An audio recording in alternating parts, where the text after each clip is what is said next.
V70 មានបំពាក់កាមេរ៉ាក្រោយ50 megapixel Zite Super Telephoto ដែលមានសមត្ថភាពយករូបភាពច្បាស់ខ្លាំងមែនទែនមកដល់គ្នាដល់គ្នាចង់ zoom ចិត្តប៉ុណ្ណាក៏ថតចេញមកច្បាស់ខ្លាំងមែនទែនដល់គ្នាថតពីចម្ងាយណាក៏ចេញច្បាស់ដែរនិយាយមែនមាន3គុណ10គុណហើយអាចប្ររហូតដល់100គុណទៀតដល់គ្នាតែអាចផ្ដិតយករូបភាពគៀបបំផុតតាមតម្រូវការដល់គ្នាហ្មងមាន Vivo V70 នៅក្នុងដៃដល់គ្នាដូចមានកាមេរ៉ាជាតិដើរតាមខ្លួនចឹងនិយាយទៅអាចយកទៅគ្រប់ទីកន្លែងគ្រប់កលៈទេសៈហ្មង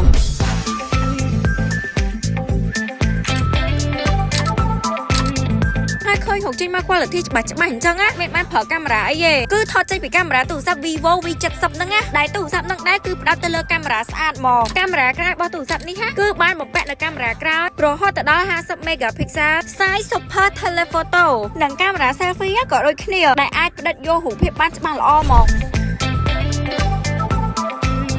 ទូរស័ព្ទ Vivo V70 រាងស្ដើងស្រាលហើយរចនាពណ៌បែបពលឺព្រះអាទិត្យនៅខាងក្រោយខ្នងបាននិយាយពីថាមពលថ្មធំមក6500មីលីអ៊ំពែម៉ោងល្បឿនសាកថ្មលឿន90វ៉ាត់ការរចនាមានភាពរឹងមាំល្អការពារធ្លាក់គ្រប់ជ្រុងហើយការពារធូលីដីនិងទឹកកម្រិតខ្ពស់ IP68 និង IP69 មាន Vivo V71 ដូចមានកាមេរ៉ាជីបក្បែរខ្លួនចឹង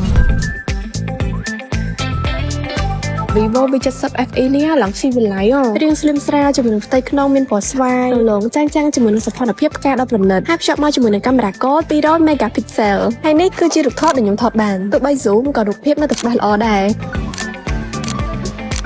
ថ្មធំ7000មីលីអ៊ំពែម៉ោងសាកថ្មល្បឿនលឿន90វ៉ាត់មានប្រតិបត្តិការ Origin OS 6ធ្វើឲ្យការប្រើប្រាស់របស់យើងកាន់តែរលូនសុវត្ថិភាពនិងឆ្លាតវៃជាមួយមុខងារ AI ជាច្រើនទៀត Vivo V70 FE so clear so pro